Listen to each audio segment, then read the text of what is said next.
Okay, so welcome everyone to the second of our two sessions on operational ocean forecasting. So yesterday we had some very interesting talks introducing international efforts such as the Ocean Prediction Decade Collaborative Centre and discussing user needs and the potential for capacity development and how to incorporate those into best practices. Today we'll continue those themes, but also start to focus more on developing best practices around system reporting and intercomparison. So Fraser Davidson yesterday introduced the work we plan to do towards this in Ocean Predict. Today, Marie Drevion will give an overview of the approach of the Copernicus Marine Service, which has dedicated a lot of effort to this question. Then Jean Bidlo will describe an international intercomparison of wave forecasts and its journey from research to operations. This is of particular relevance to Ocean Predict, where similar comparisons of 3D ocean forecasts have been made for some years, but have never managed to transition to operations. And hopefully we can learn a lot from the best practices of John's experience. We'll then have 4 talks looking at particular regions around Africa and the Arctic, and finish up with an open discussion on the topics raised from both days. So if you're happy to take it away, Marie. Yes. I will share my screen. If I find, sorry. Yes, ma'am. Yes, ma'am. Sorry, can you mute yourselves?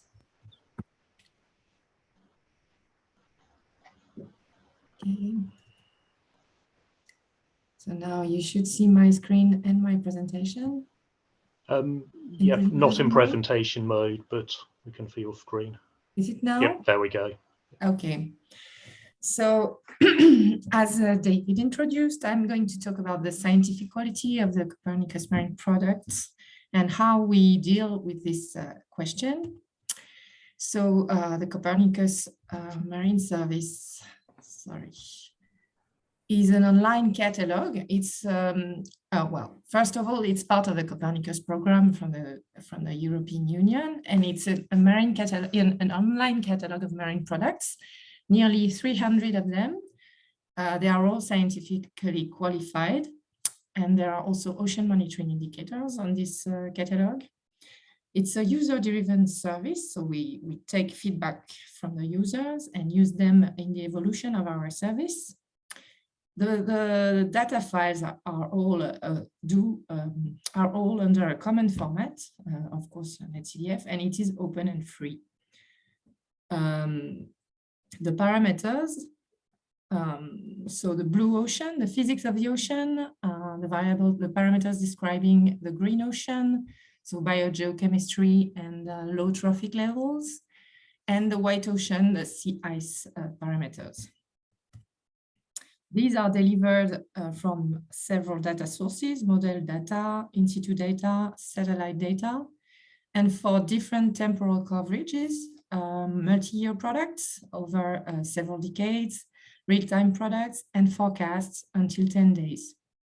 And there are also several geographical coverages, the global, but also areas, well, the European seas, with higher resolution or specific tuning. So to deliver product quality information, we work as a group. This product quality working group is made of around 40 people, oceanographers specialized in the ocean physics or biogeochemistry or sea ice. And these people are working within the Copernicus Marine Production Centers. So we meet once a year to agree on several types of actions on the evolution of the validation standards, the reference documentation that we produce within the service, and also the evolution of a central quality website that we coordinate, And we also organize regular exchanges in between these meetings. So at Mercator, we are coordinating this group, and we also review the documentation that is produced by the service, and we develop the central website. So we try first to explain also to the users which are the sources of uncertainty in the products from the observations, which are at the beginning of the value chain, to the model products. And in the observations, we know that their number and quality is crucial. We know that they have intrinsic errors and quality control flags, and they have also sampling issues. Some areas remain unobserved and some parameters too. And all of this is communicated to the users. Then on the sources of uncertainty for the oceanography, for the model products, of course, these products are a consistent gridded set of parameters to describe the ocean state. So it's very powerful, but it's a compromise between all available knowledge, available observations, and the model first guess. And there are limitations that we try to explain too, that are linked with the model's realism and representativity. And also it is linked with the data assimilation choices that we make, and the fact that, of course, it's a linear algebra method.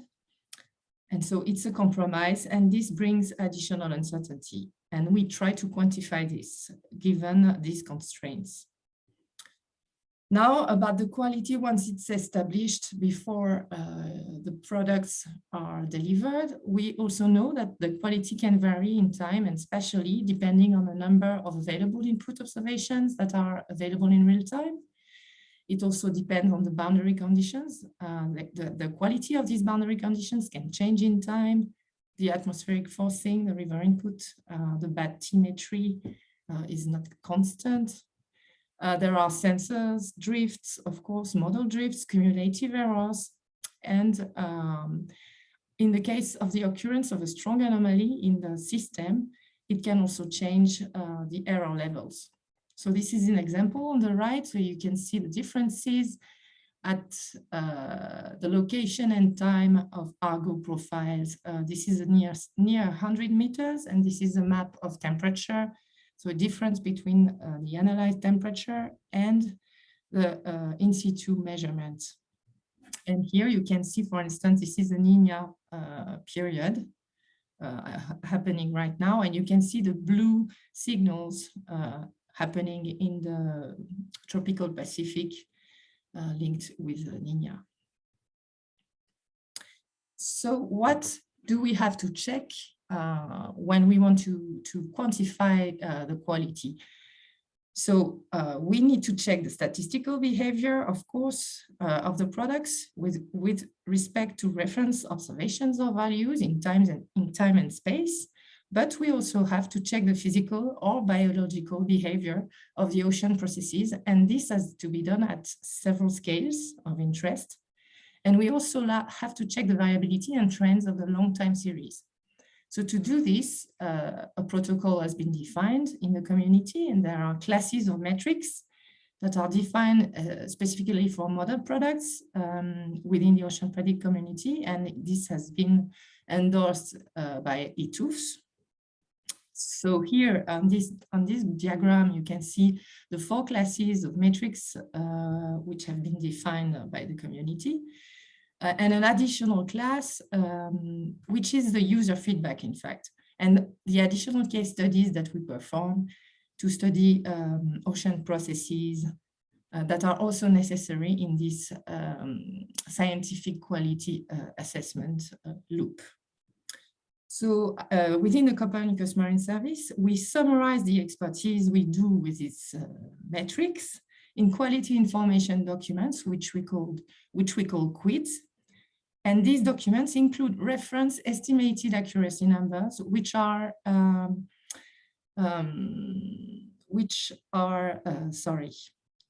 average numbers, average statistics, is mainly made using class 4, so comparisons in the observation space that we average over large areas, and are somewhat some types of indicators of the average quality over large areas. So to explain a little bit more about the methodology, I've shown here an example of class 1. This is a top graph. So class 1 is really looking at maps, 2D maps, either horizontal or on a vertical section. And you compare the observation, the mapped observation with mapped model products, for instance. And you can do also differences and map the differences. So this is going to be class 1. And another example here for class 3, we compare integrated quantities. Here it is heat transport through sections. We compare what's in the literature with what the model estimates give. And so these have been explained, these different types of metrics, and the methodology is explained in E2's guides for operational oceanography, which is available online now.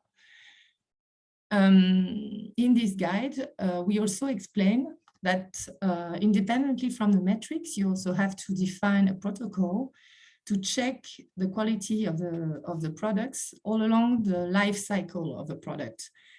Of course, the quality has to be checked while we develop the system, but then it has to be quantified when we qualify the system before we put it in operations. Then we have to check routinely every day that the quality is following the expectations. And then in delayed time, we monitor and we see, we make history of the changes and between different versions, etc. Then, of course, we can do specific validation depending on the input data streams to make feedback for the observations agencies, and we can do dedicated validation studies in support of the service desk when users ask questions or when we have other collaborations and we want to make a specific intercomparison, for instance. The routine verification is usually based on the check of metrics. It's usually performed by oceanographers. It's not an fully automatized procedure. You need a human expertise. And it's done in the Marine Service from daily to weekly, depending on the production centers and using internal validation platforms. But then the summaries or the estimated accuracy numbers on large areas, these statistics are published and updated at least once a month on the product quality dashboard, which is available at this address. And on this dashboard, you have a simple quality monitoring based on the change in the number of incoming observations, which is the first source of products uncertainty, the lack of observations in real time. And then we also try to make a summary of a forecast skill score and a summary by a family of parameters. And well, this is still in progress, but we try to find new ways to communicate the product quality information to the users. And on the right, this plot is root mean square differences and bias in time over a large area. And so you can follow the quality of a system. You have different forecast lengths and the analysis, and you can compare the accuracy of these different estimates. So this is done using the near surface drifters. And here we are comparing zonal velocities from the drifters with zonal velocities from the global model. So that was an example of estimated accuracy number. So with all these processes, metrics, and all these documents, we can build what we call a product quality assurance loop. And we can ensure that the system is qualified at all the stages of the life of the product, but also that this validation helps including the user feedback in the process, which defines the evolution of the products. So while doing the validation in support of the service desk, we collect the user feedback, and this is used to plan evolution, and then the evolution are qualified. There is a routine verification and then the delay time verification, and that's the loop. And while doing this, we produce a series of documents, external documents, which are used for exchanges with the community. with the users, with the end user documentation, the website, and the website like the dashboard, but also the producer's website that can complement this central dashboard. And so we end up with a lot of documents. Most of them are internal, but some of them are available to users from the website, as I said. So this also has been published in a Mercator Ocean journal. So to conclude, what we can learn in terms of best practices is that the scientific quality information is an important asset of the Copernicus Marine Service. It is the main driver for the operational oceanography system's evolution. And the uncertainty information that we produce for the users is part of a quality assurance loop. It's really useful to produce quality summaries, including user-friendly quality scores. It's useful for users, but also for the product release management to ensure that there's no regression in the successive versions of an operational forecasting system, and to ensure that the documentation attached to the systems is manageable. So the users need information on the product quality, but they also need information on how the product quality is assessed. And finally, we understand that providing error estimates as products, as data sets, is very useful for the users. And this is where we are going. This is what we are working on now. And we need to do that. We need to go towards ensemble estimates. And that's all. Thank you. Thank you very much. Does anyone have any questions? I'll ask one while people are thinking. How much user feedback do you get on the quality information? We have a lot of feedback actually on the quality information, and people are usually asking for higher resolution information. So they really want to have something useful in the location they are looking at. And that's a challenge, of course. Yeah, okay. Fraser. Yes, very good presentation. Always nicely done. I was wondering, of the things you presented, like the verification, validation, how much detail do you think should be put into into like a ocean forecasting system report, right? And should it go by system, or should it go like the whole service itself is the report, or and if we break it down by system, how much detail should we be putting in or looking at representing on the validation, etc., right? Like your product quality assurance loop, your update process, validation, verification, and so on. At the moment, within the Marine Service, it is quite a lot of documentation, I think. So in a report from an operational center, it would have to be shorter, I think. But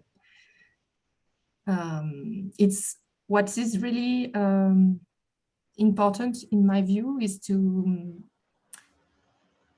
know what is the validation process in use in a given operational center. So to get to know how it is checked. What is the frequency of the check?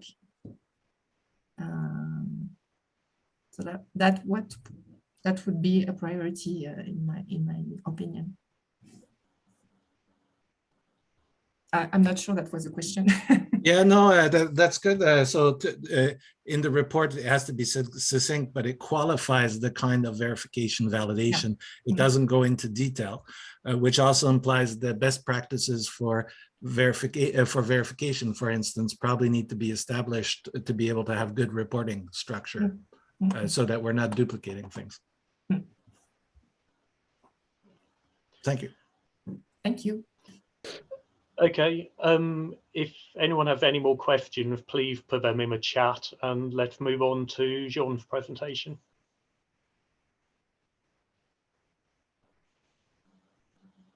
Do you see it? Yes. All right. Good. Hello, everyone. I'm Jean Bidlot, and I would like to report on the work I've been involved in the many years I've been at the ECMWF, the European Center for Medium Range Weather Forecast, and I have to acknowledge my colleagues who have helped me in the latter part of this talk. So I will go from this informal intern comparison and how it led to this lead center for wave forecast verification that we are now running. So it all started back in 1995 when a bunch of scientists got together and say, oh, why don't we try to verify our different system, because both of these scientists were developing forecasting capabilities within their respective offices regarding ocean waves. And at the time, the GTS had started about 2 years before that, having wave observation available on a regular basis. So we say, why don't we use this?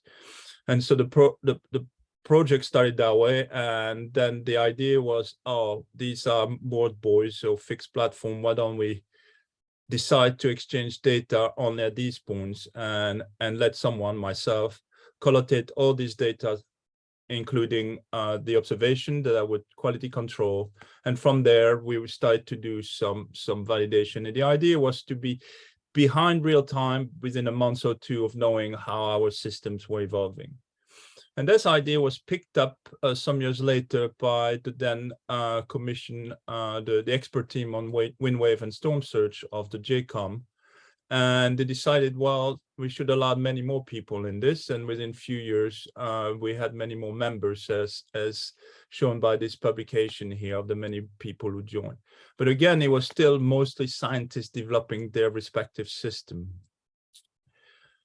After about 20 years, I did a bit of a review little article, the link is below, and showing that this had been useful because people had not realized how further apart certain systems were about. And this in little memo that I've shown that comparing against, the then available wave observation here on the bottom right, we could produce, forecast scores in terms, this is a measure of the random error in your forecast, normalized by the mean, the scatter index. But most importantly, having run about 20 years or so, you started to see that even though there were big gaps in the early participant, there was a form of convergence. So people had realized, well, we better start working and converge to a solution. So that was very useful. However, and I think that's the main point that I want to make in this presentation, this is very informal. So it was very static. It was not, we were not able to adapt, for example, if new observations were to arrive, because we had fixed a location where we could have exchange. And so with discussion with my leadership and WMO, WMO decided then to create a so-called lead center, in this case, a lead center for wave forecast validation. And I was pleased that my management considered this to be important, so expressed an interest and dedicated resources to this. So it was back in 2016. Within a year or so, we had started working on this, and we all started by, setting up a web pages here. And by 2018, started gathering data, because the most important things, that the message I want to give, you want to be able to have a system that is automatic as possible, to have also decided on what exactly you want to exchange. And we found that the best way to get best return on this investment was to get gridded forecast data, and on a specific format, and we'll archive them. So it's all automatic in this. However, even though this is automatic, there's still a need for monitoring of what we're receiving. And this is where my colleagues came in. And every so often, you don't get the data that are supposed to reach you. There's some issue with the data, as simple as, you check them within certain bounds. But anyway, this seems to be working. It's been working for a few years, and we're still involved. This is just to give you an idea here. I don't expect you to read the fine details, but every so often there's still some minor issue with data, but this feeds back directly to the data provider, and therefore they all improve. And also what is important is you compare system, you don't compare models. This is no longer a scientist against a model versus a scientist and another model. And so you need information about when and how the system changed, and the web page collocate all this information. The project, as I say, is still led by ECMWF. So we're still in charge of trying to gather and quality control all the wave observation. And the quality control for wave observation is needed because there are some observations that are somewhat wrong. You know, you can't help this. And then you have to quantify it in what you do then. We maintain an archive of the data, but also of the verification statistics, in order to display trends, which are within few years become quite important. But what has been found to be very important for the people participating is they give us the data, but in return, they get already the matchup between observation and the respected model. And all this is freely available to the participant, so that if they want to look into a particular aspect, a particular area, they can always do. And so the website will provide, you know, generally some verification plots, you know, on a standardized set of sub area, etc., and some matrix, so some basic matrix. It's all documented of what matrix we use and why we use them on the website. And also this has encouraged to try to have some discussion with the participants. So it's all, you know, back and forth. Just to give you the idea of the type of thing you may expect to see, you know, after, you know, a few years now, we start having a time series of monthly, in this case, it's a scatter index, so it's a normalized standard deviation. And you see the different curves. I don't expect you to try to figure out who is who, but essentially, you know, you still see that the different participants still, you know, vary in their quality. It's too early to tell really if there's a trend in improvement. I would believe so, but you can read the way you have it. I found from feedback from users that when they had a major upgrade of systems, switching from one model version to a next, there was their final way to assess that what they did indeed worked, that also the metrics were not showing degradation. This is, by the way, for the Northern Hemisphere. If you go in the tropics, there are not many wave observation. There are many more for winds, and off we go. So it's a very short summary of, you know, something that stretched over, didn't realize when I put the date, is 27 years. But we've been leading it informally, but I've shown you that it was very essential to formalize this within a structure where data acquisition, data quality control and else will all done with people whose task is it to monitor it and feedback immediately. Don't wait, you know, for something to happen. We just to have been proactive. This was absolutely necessary for, you know, to making this project, you know, something that will last, you know, in the years to come. Now, another advantage, you know, having gathered data as new sensors, for example, come about, these are new technologies, and you don't necessarily want to include these new sensors directly into an operational validation. However, the data are started to come in. We can start looking at past years, because we have accumulated this data and determine that if we can extend this, because, for instance, you might have noticed from the maps, the coverage, the data coverage for buoy data, for moored buoy data is very limited, but there's a new technology in the form of drifting buoy data that essentially covers the open ocean a lot more. However, it is a slightly different technology, so we have to determine the quality control that we need to apply and then see if we can extend.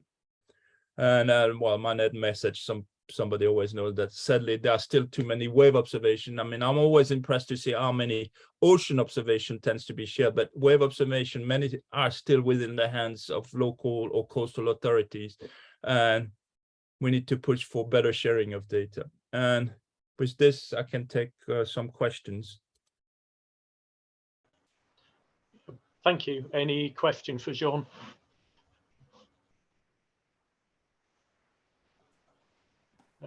I'll kick off then. So in terms of transitioning to operations, was the most important thing the endorsement by the WMO, or were there other important factors too? The endorsement by WMO was essential in getting first the recognition, both internally, so that, you know, it was not something I was doing in the back of whatever time I have, and versus it became an, you know, all the colleagues that I mentioned work in the forecast department, one of our operational forecast. So that was essential, because otherwise it was just, you know, extra activities on me. For the outside world, I'm still waiting to see if it was, you know, the right move to do, because we still have the issue, do we expand further? I think we have higher visibility now, and I've been approached only once by people who want to join. So this extra visibility will make the project, you know, there's still many other operational places doing wave forecasts that they may be interested in join. Now we have a framework in which they can apply to join and be part of this. Okay, a slight follow-up to that. You mentioned that the results of the comparison are available to the people contributing to the project. Do you make them available more widely or keep them within the project? Has there been much discussion around that? The original agreement was to keep it within the people of the project. We're due to a review to the project soon, and it's indeed a question I've been asked by others. And if it was to me, I would say they should be made more widely available. But you know, certain people are more sensitive of this. But indeed, it's a good suggestion. Yeah, I can see the arguments either way. Yeah. Fraser, you have a question? Yeah, well, super to see sort of organized, sort of centralized verification kind of thing. And how do you leverage, I'll say, the other groups or the individual groups? Do they do their own verification, or do they help you build up code for verification, or what does the collaboration look like? Or is it just you do all the verification for everybody else and they just produce and get the results from you? What's that sort of partnership on verification? How does it look like? There has not been exchange of verification package, to be honest, on this one. I know certain participants retrieve back the data and look at their own way, but they've not shared what they actually do. And I think it's mostly what they use internally. Because if they were to publish it, there's also, well, I didn't mention that if you were to use the data and publish it openly somewhere else, you kind of have to know let the other know that you're actually doing that. But we could indeed have better collaboration. Among other things, you know, I'm gonna throw probably a big wrench in the whole system. Within these peoples that are within the participants, there's some of these participants also in the delivery of these products that Marie just described before within the Siemens for the waves. And so you could argue we have not explored better collaboration between the two, for instance. Okay. Because like I'll say a centralized verification group, you know, could hold a lot of sway with the public, you know, and consistent ways of verification across all the systems gives a lot of, how do you say, well, it gives some consistency in how things are evaluated and comparing oranges with oranges and things like that from an end user point of view, right? But it's just how far do we go down that route, or yeah. Thanks. Thank you. Hey, thanks. So any more questions, please put them in the chat, and let's move on to our next speaker, Bennett Foley. Hi, everyone. My name is Bennett Foley from the University of Ghana, and I'm going to be presenting on the GMES and Africa Marine Weather Early Warning Services in West Africa. That is in support of Africa's Blue Economy Agenda. I think I'll just share my screen.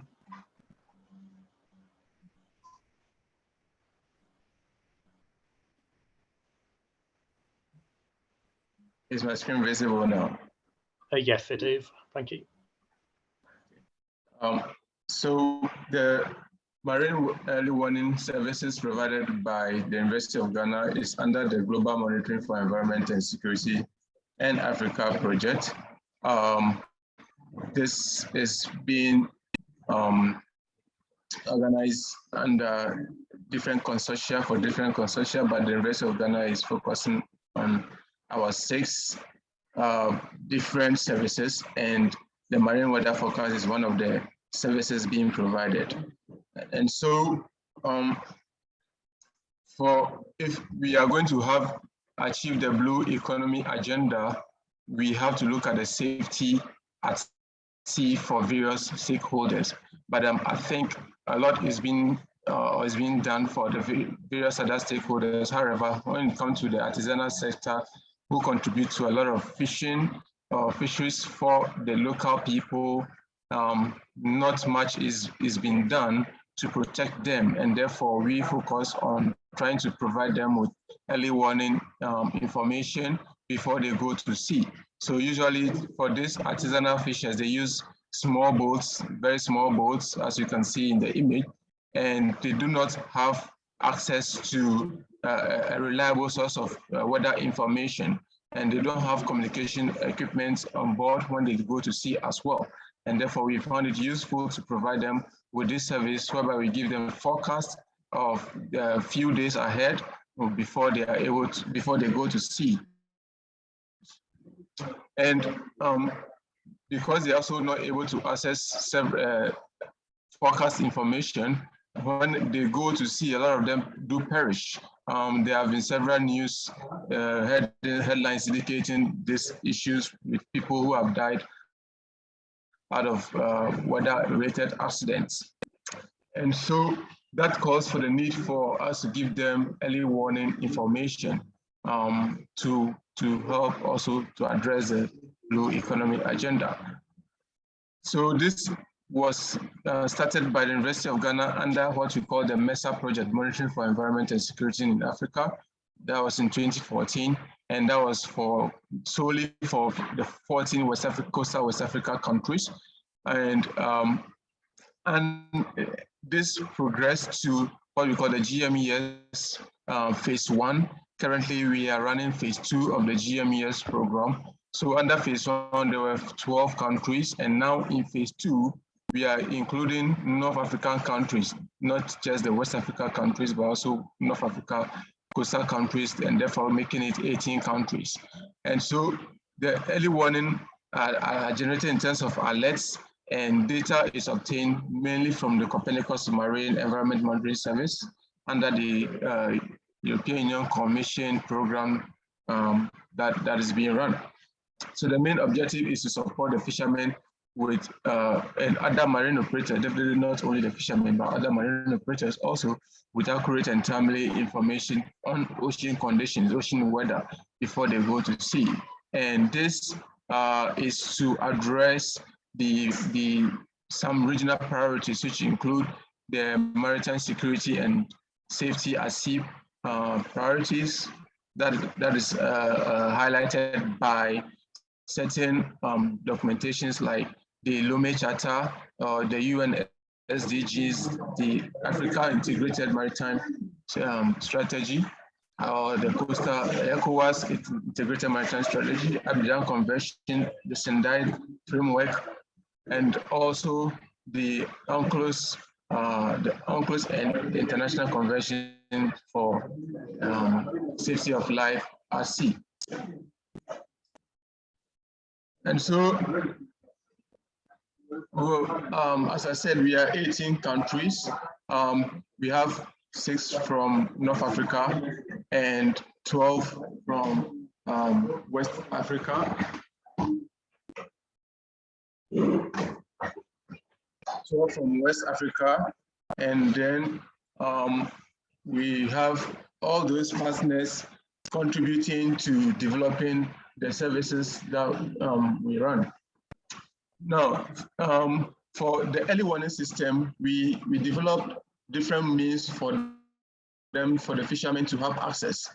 First of all, we started with giving them alerts through normal text messages, but then we realized that it wasn't very efficient, and therefore we introduced the use of flags for them to use to represent the ocean conditions. So what is done is we get the data, the forecast data, which that is in terms of wave heights, and then we convert this into indices, and indices of 1, 2, and 3, which represent conditions of calm, rough, and dangerous respectively. You know, the fishermen are not very well educated to be able to interpret wave height as in 1 meter, 2 meter, and all of that, and that is why we convert this into indices. And now these indices of 1, 2, and 3, we educate them for them to realize that 1 means a calm condition, 2 means rough, and 3 dangerous. And we go forward to use the flags, different colors representing these conditions. For instance, green will represent a calm condition, yellow representing a rough condition, and then red representing a dangerous condition. And with that, we also came up with an app where some of them, those of them who use a little bit of advanced phone like Android and the iOS phones, mind you, most of them use the normal dial phone, which is not smart. Those are not smartphones. That's why we developed the text message for them. And we came up with also the app, an Android app that they can use to access the forecast as well as the map of the forecast. In addition to that, we also developed a USSD code. Instead of the normal text message, we developed a USSD where you can dial a simple code to be able to access the forecast. So instead of we sending them the messages directly, now we don't send it to them. They rather access the information by dialing a code. So in Ghana, you can dial a code like *920*88#, and then you will receive a prompt to select the date that you want. So as you can see on the image, that we have the app that we developed. It is called the GMES-UG app. That can be downloaded and installed. And when you install it, this is how it looks like. You have various sections to select to view the ocean state map, or you can just access the text messages. Right. So the first option here is to select the map and then get the messages. So this is an overview of how the map looks like in the app. So you have the colors indicating the calm, rough, dangerous, and then you can select the date that you want before you go to see it. You have 4 days forecast. You select the date that you want and then check the status of the ocean. And then you can also select the messages again to look at the conditions, which are summarized in 3 different languages: English, Portuguese, and French. You can also select various countries. Depending on which country you are, you can select your country to see what is available. So this is the USSD code I talked about. We have it for Ghana and Nigeria. For Nigeria, you have the code to be *348*87#. And so once you dial this number on your right side, that is the message you get. You select the various days, and then you get a message that the ocean state for the date you select is either calm, rough, or dangerous. And going forward, we want to add rain forecast also to it. This is upon request by the fishermen. They want rain at sea, and therefore we're going to add rain to what we already have. And also, we want to provide them with voice messages in their local languages, so that those who cannot speak English, they can listen in their local languages and get informed before they go to sea. So we have a dashboard also for monitoring those who access the forecast. And last month we have in a day about 410 people accessing this forecast, telling you that how important the service is. And then we have been on the field educating them, creating awareness on how to use the app and the services to obtain the forecast, the alerts. We also visited radio stations to give them to broadcast the information so that a lot of people can hear and get the message to be able to access the platform. Now we also get feedback, a lot of feedback from them. We have a feedback channel where we receive feedback on how the forecasts are performing, and also what other needs they might want for us to address. And on that feedback, we have some people coming out to congratulate us for giving them the message, and also people again asking for the voice messages that we said we are going to provide. So that tells you that what we are providing is what the people need, and they are calling for more. So in conclusion, for us to be able to achieve a blue economy agenda, it is important to address issues of safety at sea, not only for the large vessels or industrial vessels, but also for the local artisanal fishers who need this information as well. And for the best practices that with regards to getting marine weather forecast early warning system to the local fishermen, it is important that the meteorological agencies are involved. Here, we have involved the meteorological agencies in our work, and we have made them know that they are supposed to be providing that service, and they have taken up that service and they send the information, especially in Ghana. And also there's a need for adequate and consistent community engagement. We need to continue engaging them, creating their awareness and letting them know such information is available, and also getting their feedback for improving the service further. And also we need to make sure this information is simple enough for them to understand and to use. Other than that, they will not be able to use it, and that becomes meaningless. The information becomes meaningless for them. There's also the need to continue for continuity. We can't start and along the way we stop. That wouldn't encourage them, and they will lose trust in the service. Therefore, the need for continuity with regards to providing timely forecasts, also providing awareness, and then supporting the initiative to protect life and property. Then the last one being the need for feedback. It is important to get feedback from them. As I said, that helps in improving the service. And this is where I bring my presentation to a close. Thank you very much. And I'd like to say thank you also to the European Commission, the African Union Commission, GMES Africa Program, and all the partners who support us in providing the services to the stakeholders. So thanks to all of them. Thank you very much. Thank you, that's very impressive. Does anyone have any questions?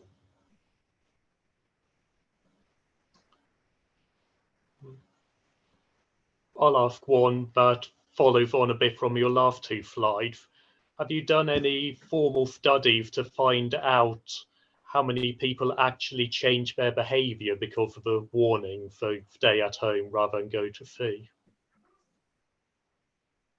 Okay, so it's not a real study, but it's from the feedback that we have. So we engage them occasionally. Even in the past weeks, we have been on the field engaging them. So they have indicated how useful the service has been. And they said initially they were adamant in taking the service, but one or two times when they tried, and especially during when we have storms at sea, some people lost their lives when our services indicated that it's going to be rough. They still went ahead, some went ahead, and some they lost their life, and that encouraged them to actually get access to the service, continue using the service. So yes, we have been getting feedback from them with regards to that. Okay, that's very interesting. Are there any more questions? Yes, Regina. Yeah. Yes. Thank you. Mr. Achu, do you also get feedback from other artisanal fishers from, for example, Nigeria? Are you getting regional feedback or just feedback from Ghana? In answering that, I want you to think about how you can incorporate into your system getting feedback from other players in the region? Thank you. Good. So, as I indicated, the USSD service have been mainly for Ghana and Nigeria. Yes. So for now, a lot of focus have been in Ghana, but we are extending to the other regions and other countries as well. And I believe that as Dr. Florence Shaw is in Nigeria, she's a perfect person to help us to conduct some survey in Nigeria to get some feedback from there. So you crave your indulgence to help us get some feedback from there as well. Thanks. Yes, I have a question. Go ahead. Hello. Yeah, hello, yes. Yeah, Bennett, good afternoon. Yeah, good afternoon. Yes, actually, I'm just coming in. I have other program. I didn't start with the presentation from the beginning. End of the presentation, I observed that you have been doing a very good work. But the issue now is, you said you have a collaboration with the meteorological agency in Ghana, and you are doing a fantastic work for West African region, I think. So do you deem it necessary to have a collaboration with other meteorological agency if there's need in other regions that your services covers? That's my question. Okay, good. Thank you very much for that question. It's a good question. So yes, for the other meteorological agencies in the region, we have been trying to pull them together to engage them to adopt the service. For instance, just last month, there was a UMETSAT user forum, and I was there, and all the meteorological heads and their representatives were there, and I gave out a call to them so that they come and embrace the service, to support the service, so that we can establish this in almost all the countries within the region. And so that conversation has kick-started, and therefore we are working on that to engage all of them to be on board. So that is the answer I have. Okay. Sorry, if I may ask again, you are working towards that for the coastal information and the marine information, or for the inland information? Because there are some instances that as a meteorology, you have some division in which either your services is to the coast and the ocean, and your services may be for the inland. So if the marine aspect has not been covered, I will want you I would like to talk to you one-on-one and discuss about that further. Thank you. Okay, thank you. So actually, we have been focusing mainly on the marine, actually. And recently, some people have been requesting for the inland information for the inland waters. And that is where we want to go now. Okay, thank you. Fraser? So yeah, very interesting presentation. You mentioned oceanography, or an ocean section, and I see that's mostly related to waves, so again related to safety. Is there any thought about hooking into the say the CMEM's ocean forecast to provide ocean information, which may help in I'll say locating fish quicker for the artisanal fishery, right? Okay, so when I started, I indicated that we apart from the early warning alert, we provide 5 other services. So one of the other services is the provision of potential fishing zones to various users. So we actually use the CMEM's data sets for the forecast as well as the potential fishing zone maps. Okay, very interesting. Okay, thank you very much. Any more questions, please put them in the chat, and let's move on to our next presentation by Arne Malcolm. Thank you, David. I'm hoping that you see my presentation in presentation mode now. Yes. Thank you. I will present how we work with ocean forecasting in Norway, moving from the basin scales and inside the sometimes quite narrow Norwegian fjords. Now I'll begin with the presentation with an overview of our work with the basin scale model, which we perform with the Nansen Center and with the Institute of Marine Research. And so I've had good help from Laurent Bertino at the Nansen Center with this presentation. And we do that in the framework of the Copernicus Marine Service, where our two institutes, along with the Institute of Marine Research, have for a long time, for a decade now, been involved in production of forecasts for the Arctic region. And as of this year, we have a new partner as well in the Arctic Center, which is the Danish Meteorological Institute. So we have models that cover biogeochemistry, physics, sea ice, and waves. And we have also a distributed responsibilities among the institutes that collaborate in this monitoring and forecasting center. So we are presently running 5 models to forecast the Arctic region on the basin scale. And the physics model, the main workhorse, one might say, is to the left. We have a biogeochemistry model, which is then basically coupled to the physics model with the eCosmo biogeochemistry component module.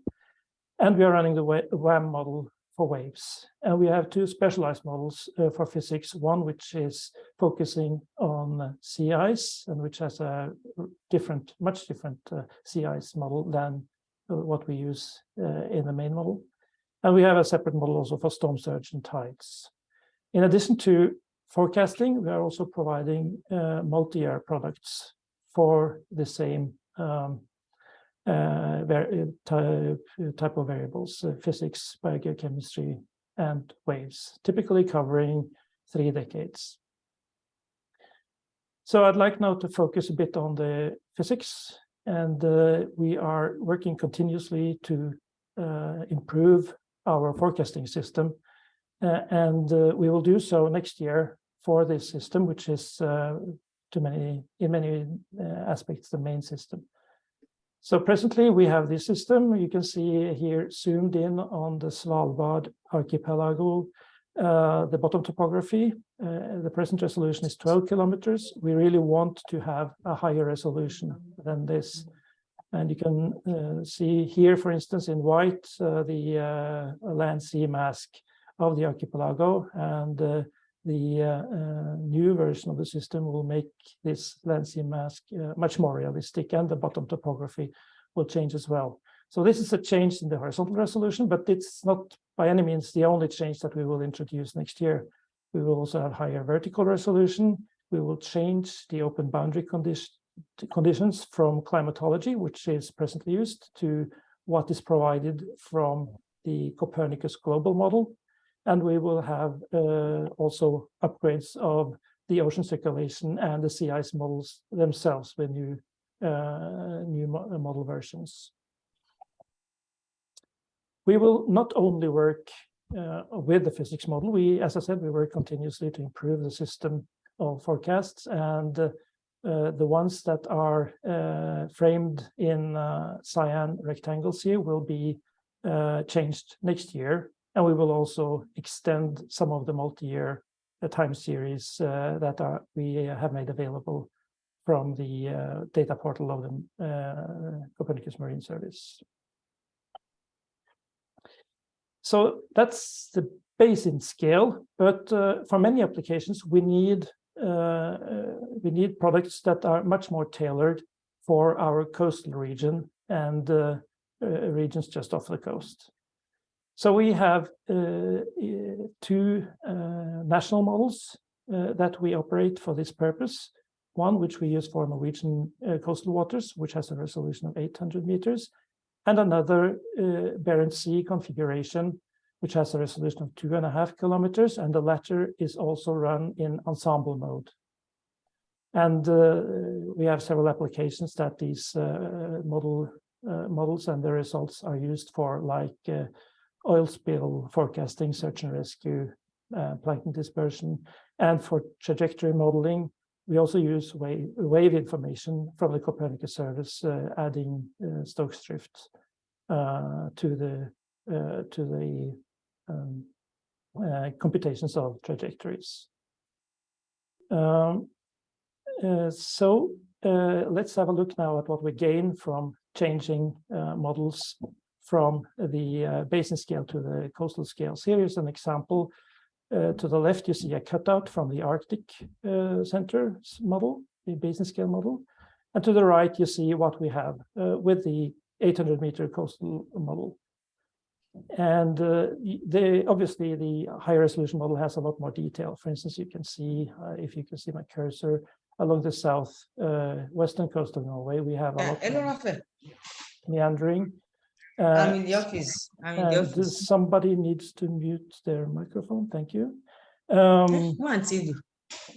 And there is, as I said, a lot more detail here along the coastline, which is what you gain by spending a lot of computer hours with these higher resolutions. So I will now shortly present two applications that demonstrate how we use our model system, which is, I'll briefly discuss trajectory modeling and also what we do to assist the Institute of Marine Research in management work for aquaculture. So again, this is a cutout from the basin scale model for the Nordic seas. The sea surface height is what is shown here. And if we focus on the northern branch of the Norwegian Atlantic Current in the black square, we zoom in and we see that there is meandering of the currents. This is again the sea surface height, and the sea surface height contours will be obviously streamlines in a geostrophic approximation.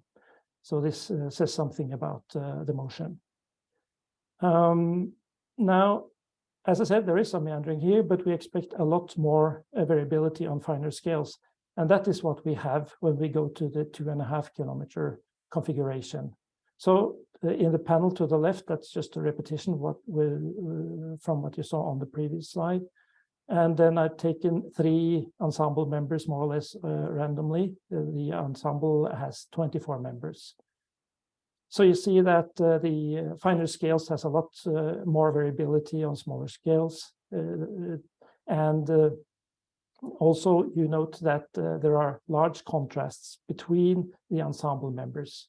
So when you run a trajectory model and you apply the ensemble, hopefully you will get some sense of uncertainty in the trajectory modeling that you are applying. So that is one of the motivations for having this ensemble for the Barents Sea. So this is one application where we go from the basin scale and closer to the coast to a much finer scale. Now, we are also working, as I said, with the Institute of Marine Research, who are responsible for environmental management. And we have a large industry in Norway of fish farming. And they have several issues. Perhaps the most problematic issue is sometimes a large density of salmon lice that can occur in fish farms. For obvious reasons. This is a problem in itself, but another problem is that the lice eggs are advected and dispersed away from the fish farms and can then affect other fish farms and also wild fish. And so this is something which is a concern for the authorities in Norway. So in order to assess this problem, the magnitude of this problem, The coastline has been divided into 13 production zones, and then the Institute of Marine Research produces sort of a traffic light warning system for the various regions when it comes to salmon lice infestation pressure. So these regions are then specified as having too high a production if the pressure is high, and the fish farms there will be told to reduce the production level. Whereas in other places, results are not that problematic, and so production level may be increased, which is here displayed in green. So this is the latest map that is produced by the Institute of Marine Research. Now, this takes a lot of information into account. It does take into account ocean modeling results, but also obviously information from observations that the fish farms themselves report, and also information that Institute of Marine Research collects along the coast of Norway. So all of this then leads to these recommendations from the authorities, which has quite high economic actually impacts on the fish farming industry. So it's important to have the best information that we can have, and we have now a collaboration with making a product tailored for this with the Institute of Marine Research. This is not yet operational, but we are working on making it operational, where we have inside of these 800-meter coastal model, we have a number of fjord models. So one of them here is displayed to the right. And so we have a system where we go from the basin scale to the coastal scale and inside the fjords. And this is necessary because, as you can perhaps, I hope, tell from the panel to the right, there is a lot of detail along the Norwegian coastline, which is also not well resolved with the 800-meter configuration. And even the 800-meter configuration will have several fjords more or less closed. So we need to have this higher resolution, which is 160 meters in the case of these fjord models. What you see displayed here is the salinity results. And this is relevant because these parasites have a low threshold for low salinities. So this information is relevant for the advice that the Institute of Marine Research provides to the authorities. So that brings me to the last slide regarding best practices. And on a more general level, I guess I should add, is that we have found it very useful to work on scales going from very large scales like the basin scale model, and we will then next year extend this also including results from the global model, and even into the fjords, taking information all the way across the various scales to get as good a product as possible. We also advocate the use of assimilation. We have assimilation in these systems, except for the fjord model. The reason for that is, at least for now, is that there is very limited observational information in many of these smaller domains, so it's not worthwhile, we believe, to make assimilation. It wouldn't have a lot of impact anyway. That might change if we get access to more observations, obviously. And also we think that ensemble forecasting is important because there are uncertainties related to stochastic processes that we are not able to monitor using observations very well.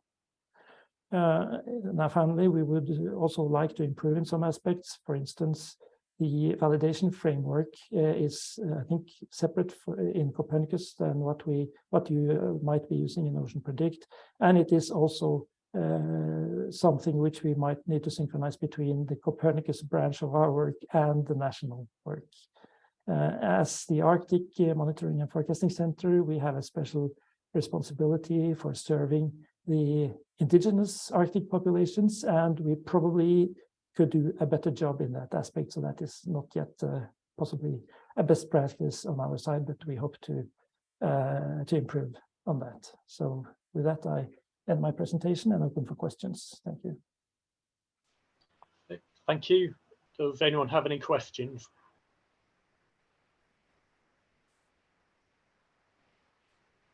Actually, I have one, but I don't know how to raise my hand. Just go ahead then. Okay. Hi, Arne. Thank you very much. Thank you. I was just wondering about the last sentence about what exactly do you think is different between Copernicus and Ocean Predict Validation Framework? This sentence was written by Laurent, so I must admit I don't know. Okay. So I guess perhaps there are other people more closely working with the Ocean Predict system than me who might be able to answer this. I think I can understand maybe, but actually it's not so different. No, just to say. Thank you. I guess the main issue here is that we should coordinate efforts, across institutes. Agreed. People who work together and also people who make plans together. Yeah, so I think sure. that's the main thing. And according to Laurent, there are room for improvements here. Yeah, that's true. And I'm sure he's right. Always, sure. Agreed. Thank you. Fraser? Yeah, I like your point about, the collaboration as far as being a best practice. And I agree, on ideally, the Copernicus and Ocean Predict validation framework should be similar or the same, or maybe through best practices, they'll become more the same. But finding a bit more about what Laurent was thinking there was good. I do sort of go back to the previous speakers who looked at the phone app or the GMES phone app, and just wondering if on the indigenous side for Arctic populations, whether it's Canada or Greenland and so on, are there programs similar to that of GMES Africa as far as giving information that way? Thank you. There are apps being made by Copernicus that people can access to get the results.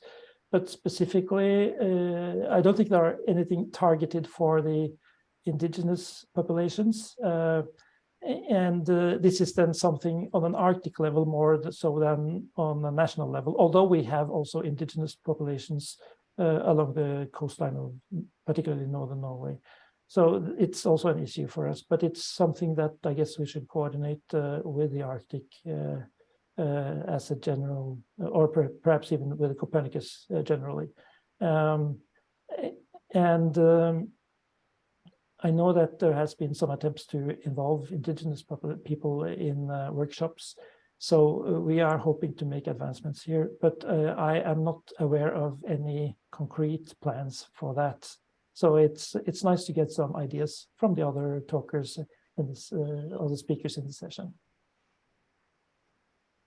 So perhaps that was not a very good answer, but that's the one I have to give.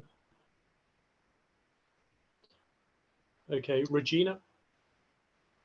Yes, thank you very much for your presentation. First of all, I must say that the Copernicus program has been very generous to the scientists in the region, the West Africa region, bringing up a lot of capacity building aspects to this oceanography and understanding, current issues in the coastal region. However, I want to ask, do you have any program dedicated to the technical people, not the research, because you've been concentrating so much on oceanographic research and then, research areas, but the technical people, they are not research people. Do you have any programs for them? Thank you. I'm not aware of that. We have a technical working group inside Copernicus Marine Service, but that's inside the service to have a common understanding of how we work with these issues. And I guess also technical assistance can take on a lot of forms. But I am not aware of that. and that is actually something that that I'm not working with. I guess that other people from the Copernicus service would be much better positioned to answer your question. So I would advise you to contact the service desk of the Copernicus Marine Service, because they would put you in contact with the right people. I'm afraid I'm not the right person to answer your question. Yeah, if I may also say, I think Arne is right. The best thing to do is to contact the service desk, and I think they have ready-to-use trainings and dedicated to the use of the service, and also capacity building. So do not hesitate to contact them. Yeah. Thank you, Marie. Thank you. Okay, we'd better move on to our next speaker, Nehemiah.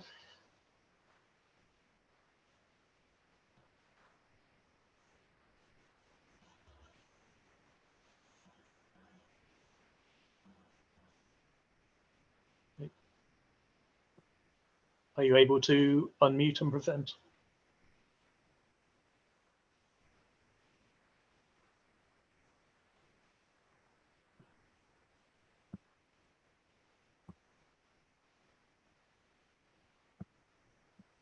Okay, can you all see my screen?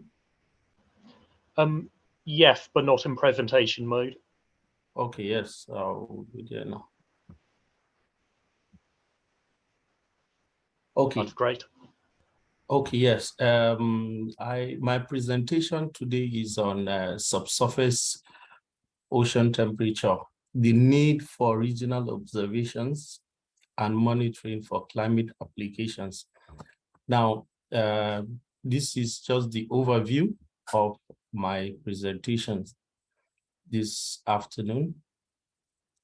And I have listened to presentations from different persons on the products and services they offer, e.g. Copernicus, Ocean Predicts, and so on. Now, oceanographic data sets are really, really important for climate research. And for ocean temperature data sets, ocean observations are needed to support the delivery and use of high quality or to relatively weather, climate, hydrological, and related environmental information and services for the improvement of well-being of all nations. We know how the West Africa is. Now we need more information, weather information, or oceanographic information to accurately predict to an extent our weather in West Africa, because what we have, our system here is a kind of unique in a way. So these temperature data sets are used as inputs for weather and ocean forecasting to observe, for instance, ocean current systems, ocean fronts, eddies, upwelling areas. And we know we have upwelling areas in our coast of Guinea, which is the eastern part of North Atlantic. And then also marine ecosystem and development of large-scale El Nino and La Nina events. Now, the importance of the ocean temperature observation. Now this ocean temperature observation is really important. Why? Because it gives ocean surface informations. Also, it talks about upper ocean variabilities, energy transfer, and also the air-sea interactions. Now, the changes also between the temperature at the surface and the depths below, which is where I am going to base on my presentation on. Now, also, ocean sea surface temperature observations, we have had series of programs, for instance, in the Gulf of Guinea, that takes measurements of measurements of sea surface temperature. Now, also they also take measurements of other parameters like currents, salinity, and so on. Now, programs like EG are all designed to take just measurements of ocean temperature and some other few parameters. Now, this is an example of one of their cruise that was two of the cruise, one in 2005 and the other in 2006. This is just sea surface temperature. And on the right side is the sea surface temperature variations in various months of the year with latitudes. Now, we have a lot of information. We have a lot of information on sea surface temperature. We have done so much work with sea surface temperature, and we have here a relationship between the sea surface temperature and air temperature, where you see the cold tongue, and you have the graph from the left, sea surface temperature. We have the air temperature. We have the coastal upwelling along the Congo River Plain. Now, and also from the right, you have sea surface temperature. Now, I am driving at something. Now, we all only have just information of the surface temperature for research and other purposes. But we also need information also on the subsurface temperature, including other parameters for a better understanding of our weather systems and also our climate systems. Now, this is an example of 10-meter subsurface temperature. Now, the image here on my right is also from the same side, which is Sea View data sets. Now, these data providers give information of this oceanographic temperature and other parameters with different layers. And I think it's a good idea if we have similar program or similar or any of these data providers to give us information, not just surface information. We need deep below surface information also for other applications. Now, this is the 100-meter subsurface layer temperature. Now, this subsurface temperature, ocean temperature, is important for detecting and inferring climate variability. And the climate variability that we are interested in for now here is the one of West Africa. Its changes directly affect a variety of ocean services of coastal and environmental benefits globally. Now, again, this is another example of 200-meter subsurface temperature. If you notice, you see that there is variation in this in value of the data sets. There is variation, and we need it. This because it impacts reasonably on the ocean and even the climate of the coastal area around it. Now, we have ocean subsurface temperature observation. Now, with this, we can adequately monitor climate patterns, the energy flows within the ocean, the variability and change in the physical environment of the ocean, and also sea level. So with this information or this observation adopted, we can do all this in the aspect of research. Now, other physical variables to consider along with this subsurface temperature are the subsurface density. Now, even though the ocean is stratified based on different density, here we'll still need more information of these density values within the ocean. Now, also we would like to maybe, if possible, have geostrophic circulations, heat transport within each layer, and also spheric sea levels. Now, benefits of ocean surface temperature observations and monitoring. Now, it will be accurate examination, accurate estimate of upper ocean heat content.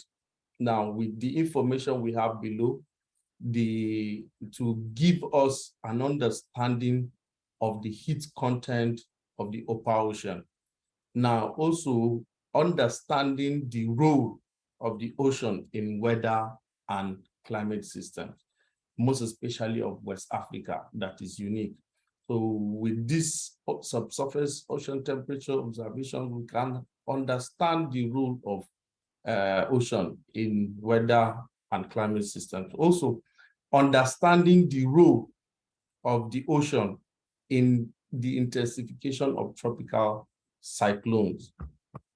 Now, conclusion, improving our basic understanding of subsurface and surface sea temperature in the region is necessary for their future predictability and to guide decisions towards better management strategies. Now, the GMS program, also in Ghana, I think we can work hand in hand with them to give us more of this information, if possible. And also the Copernicus that's here, maybe look into this so that we can have all these products for research purposes. Thank you. Thank you. Anyone have any questions?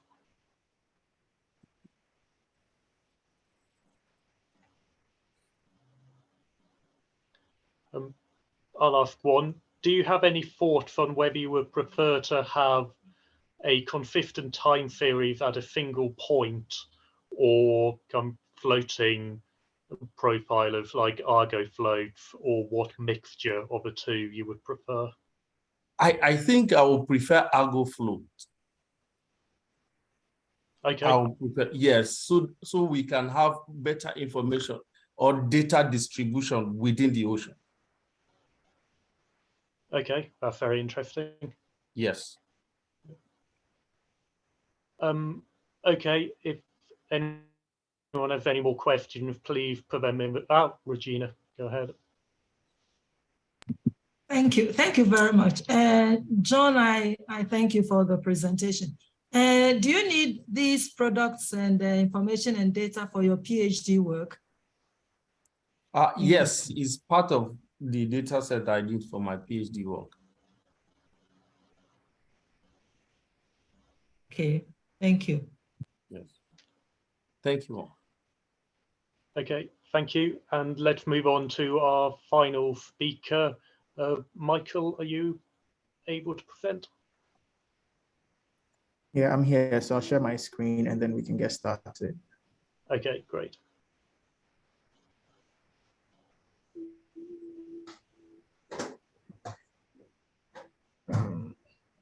Are you able to see my screen?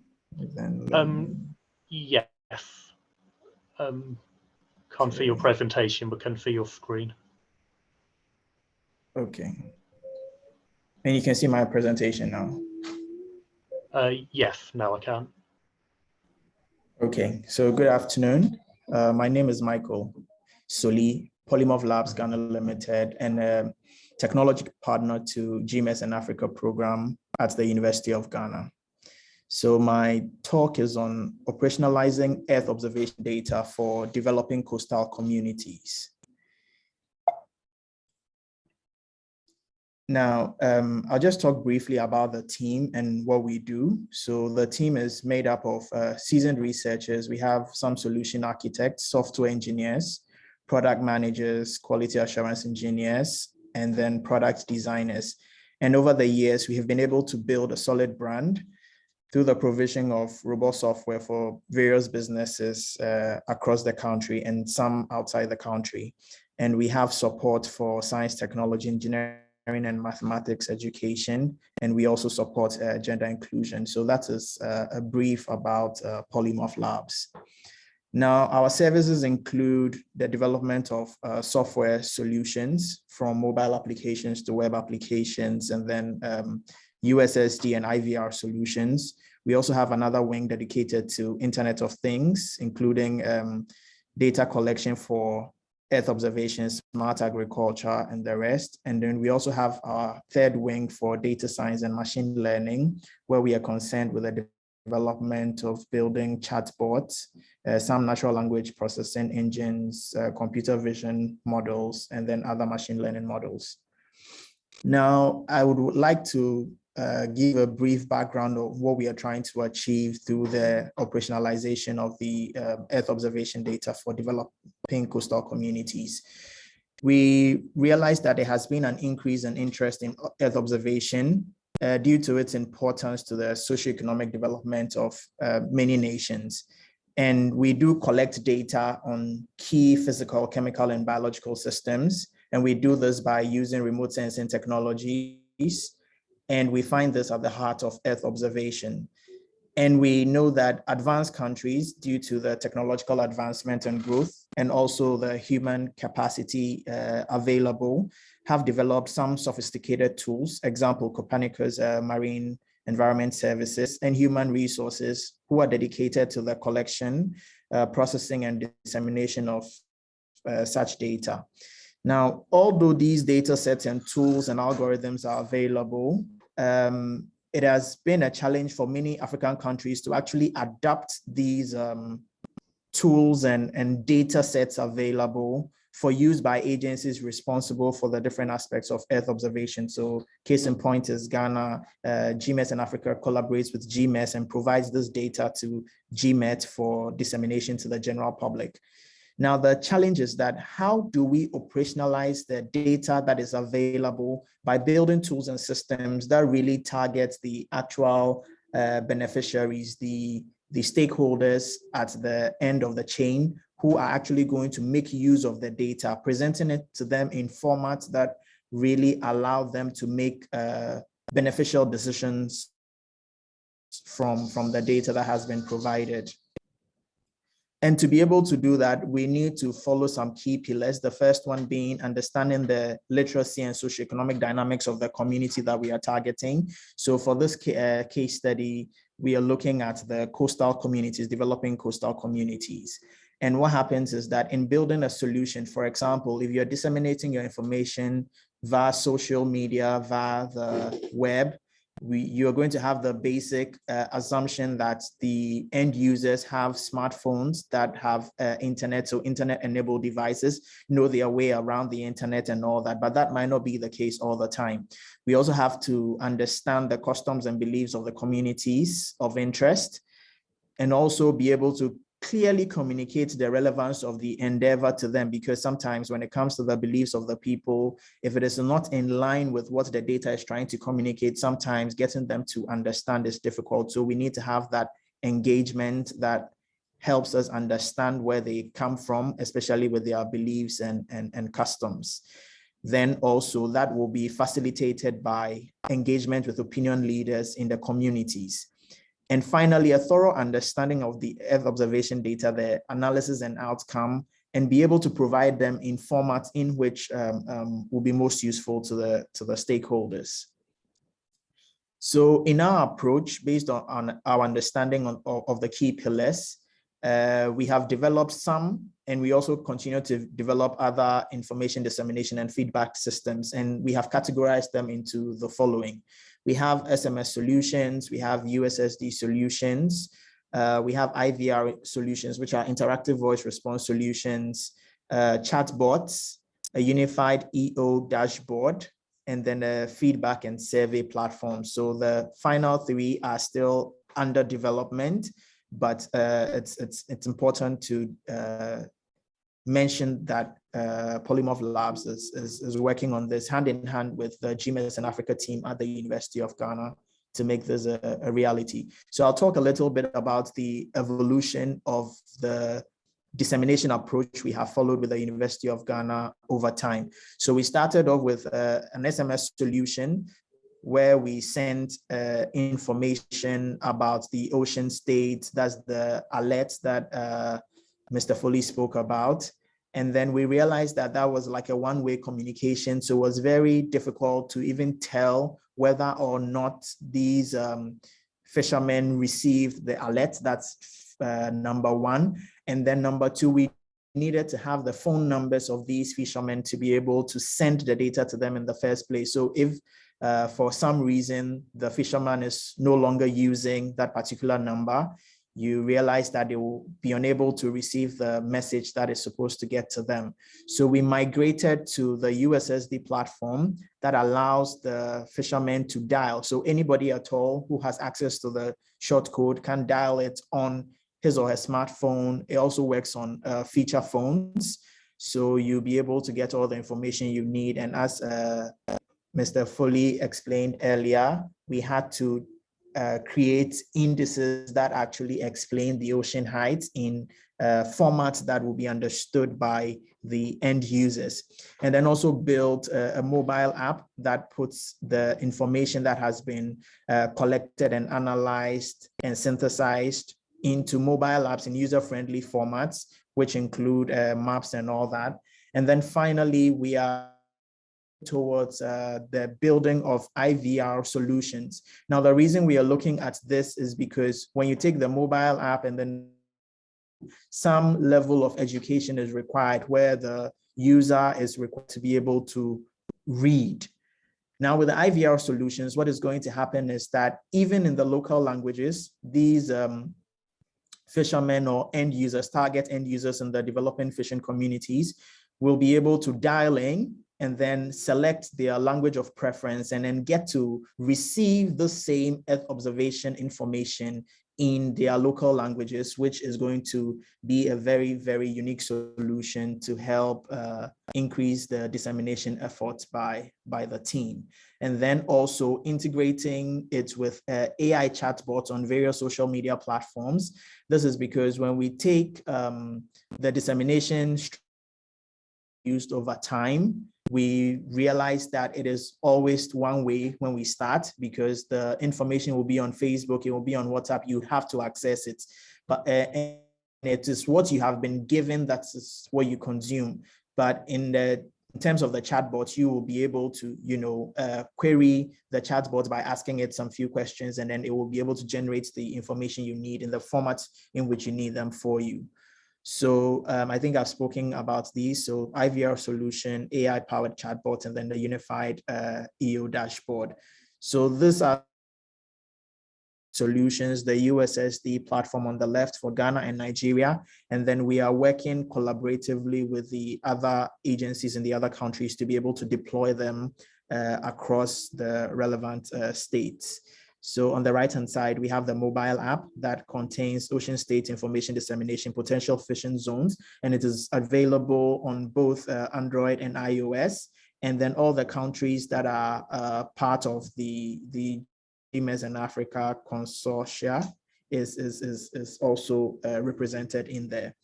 So these are further screenshots. Once you dial, it gives you options, text options. You choose an option, and then it tells you the state of the ocean. And then these are extra screenshots. So we have for Algeria, for Benin, for Cape Verde, Egypt, Gambia, Ghana, and so on. And I think what we can do differently, I think the last question that was asked by Regina sought to throw more light onto that. We need collaboration with tech agencies that will be focused on the tech solutions needed to disseminate the information, operationalize the Earth observation data, as opposed to just always concentrating on the science and scientists who are developing the models and then making the data available. So they will have to concentrate on their core mandate of developing the solutions in terms of the data models and the algorithms, while we partner with tech firms to be able to provide trainings to students, partners, developing platforms. And essentially, if we are able to even build an Earth observation open AI platform, it will allow the private sector to have a means of plugging into the ecosystem to be able to develop tools to support their innovation. So this brings me to the end of the presentation. If you have any questions, I'll be ready to answer them. Thank you. Thank you. Yeah, anyone have any questions?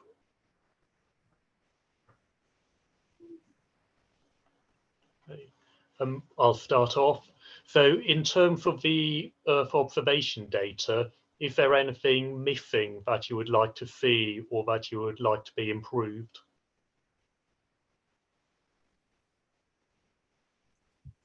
Okay, so from my point of view, since I am looking at the solutions that are built for the end users, so far, for the data sets that are available, I think that we have enough so far. And I think for inland, for coastal communities, I think we have enough data sets. It's more of engaging the communities to be able to understand their needs and then being able to translate those into simple systems that can help them actually realize the potential of the data we are giving to them. So I think for now, the data sets are okay. Okay, that's good. Any more questions?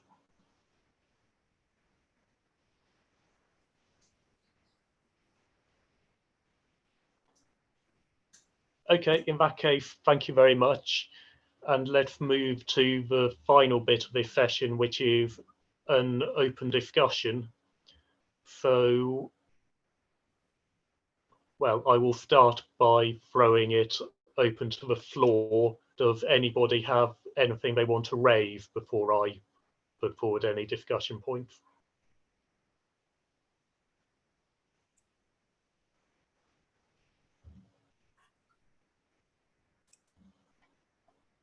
Okay. Yep, Fraser, go ahead. Yeah, no rush. If you want to say something first, it's no problem. Basically, I approached this session as, what can we learn or what do we need to put in our reporting structure on our, for an ocean forecast system for best practices. And I'm sort of starting to get the feeling that we need to look at the best practices on verification and, see what we can leverage that already exists. One of them is the ETUS handbook and so on to look at it. Another one also is the CMEMS, how CMEMS does things, like their whole end-to-end process, and sort of map that out in a report section and then see how other systems sort of, I'll say, compare or use, say, the CMEMS structure as a structure a bit for reporting, like with their quality control, etc. And then, I've identified elements of what we need in the reporting. People indicated who are the end users, what are they doing. And I think being able to intercompare or to evaluate, I know Enrique is not here right now, but from a eventual thing for accreditation, it'd be important to have a standardized way of qualifying different levels of operationality or different levels of users, etc., and to do it simply. I also heard from Marie Drevillon that we don't want a very long report, and it needs to refer to different systems. Mostly, a lot of systems have already a system handbook, right? And maybe that's leveraging what's in the system handbook as far as the report is. But I see now if we want a compact report, our best practices is going to be looking at leveraging what already exists that we can refer to. It's in our report, but details are left in other documents, kind of thing. Those are just my thoughts. Yeah, I'd agree with a lot of that. Regina.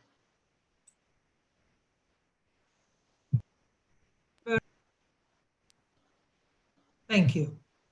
From all the discussions we've had, you can identify with the fact that we have to we have to think about how to make all these products that have been produced through the various programs and from various institutions end user friendly. So the whole point is for the end users.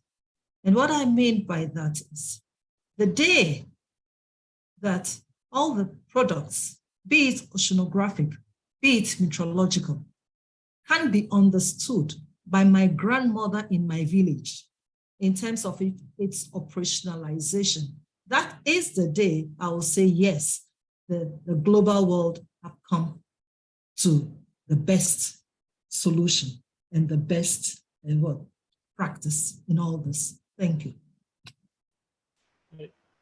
Thank you. Yeah, I agree that's a day we should work towards and which we're definitely not at yet. It's very interesting for me to see some of the things like the phone apps being developed under Gmail, because that's much better for an end user than just having a NetVDF file on a FTP server somewhere. Absolutely. I guess something that struck me coming out of both days, and Jay Pullman emailed me yesterday mentioning, was the process of going from global to local scale. So there's a lot of global model output available from Copernicus and other places, but actually using that usefully at the local coastal scale and then sending that on to the users, I think that's an area we need to develop best practice around. So Jennifer Beach gave an excellent talk yesterday on work in South Africa, and we heard about stuff going on under GMEV today, and that would be great to incorporate, but I think there's more work that can be done there. Does anyone have any thoughts on that or any other topic?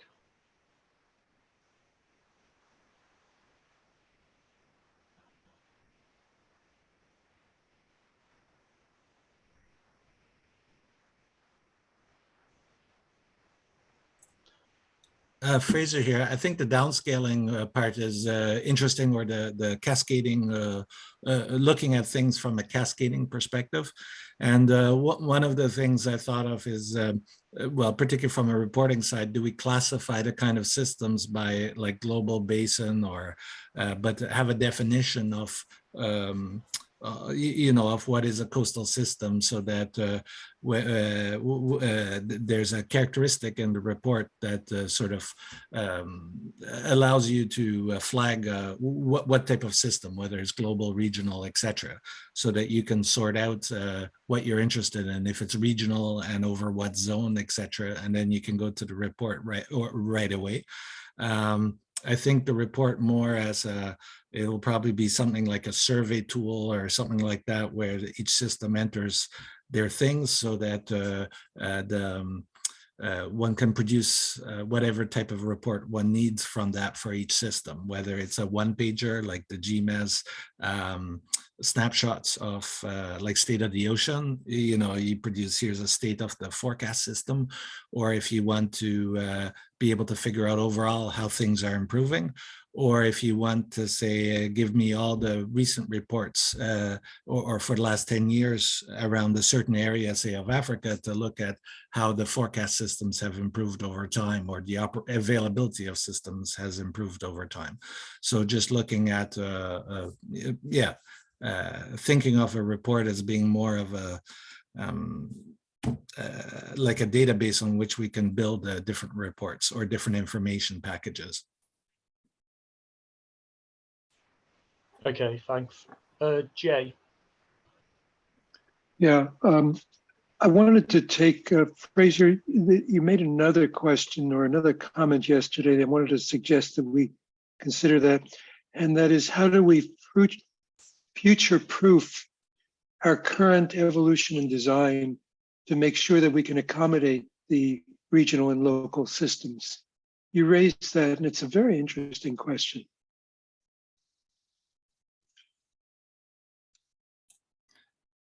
Yeah, that's a really good point. I had forgotten about that comment yesterday. Part of it is by, defining things, what kind of system, global or the scale, and as things go down to regional or down to even ports. But yeah, being able to, part of it is managing the number of reports that come in. Like if we have a million systems, we have a million reports kind of thing. So how do we, and right now, say in Ocean Predict in our community, it's, there's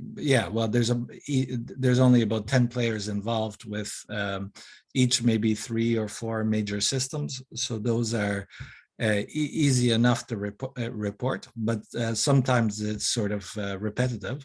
But I think having a system when we submit a report that also allows people to look at previous reports or do a comparison with previous reports of the same system so people can see what's changed, right?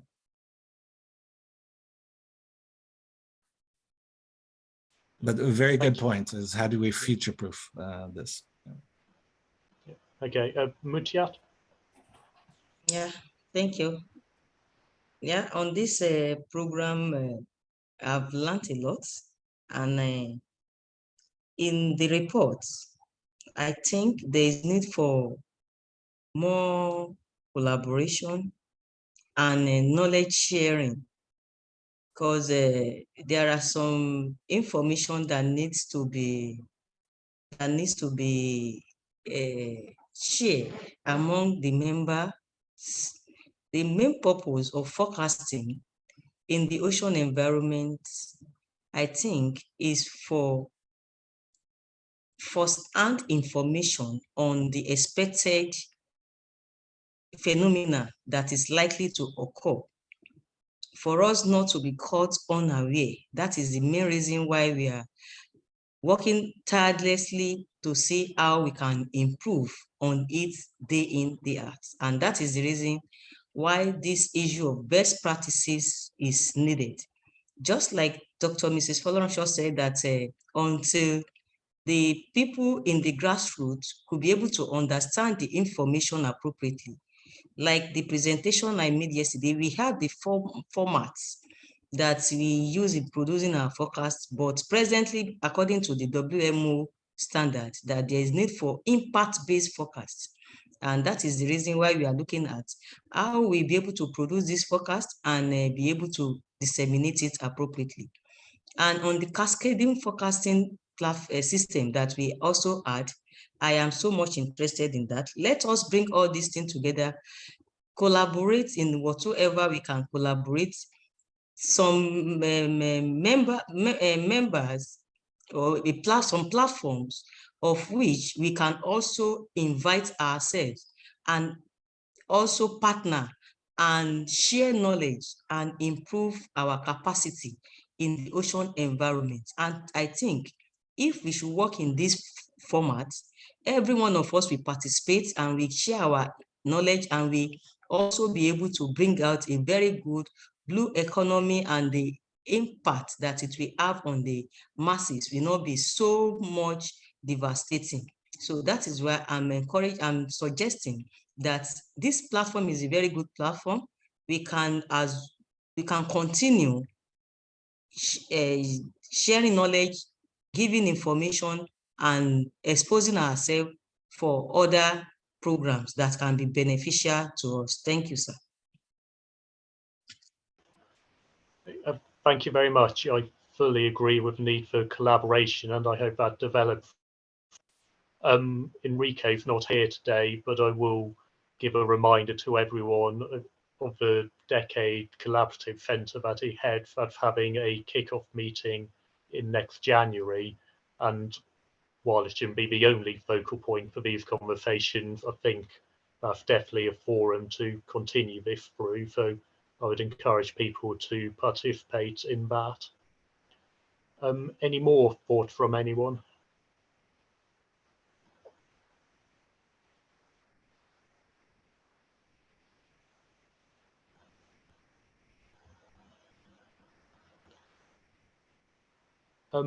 Okay, if not, we are nearly at the end of the session. Fraser, Regina, would you like to say anything before we close? Just wanted to say it was a very interesting session yesterday and today, and a very interesting combination of talks and so on from an end user perspective, from a company exploiting a company packaging things up or a tech company packaging things up for easier use by end users and so on. So we're covering a bit the full value chain.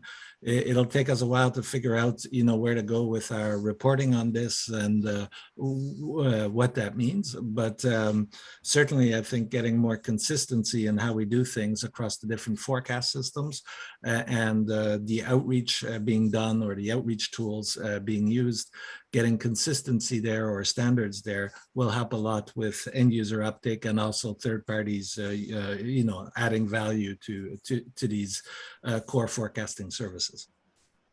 Thank you.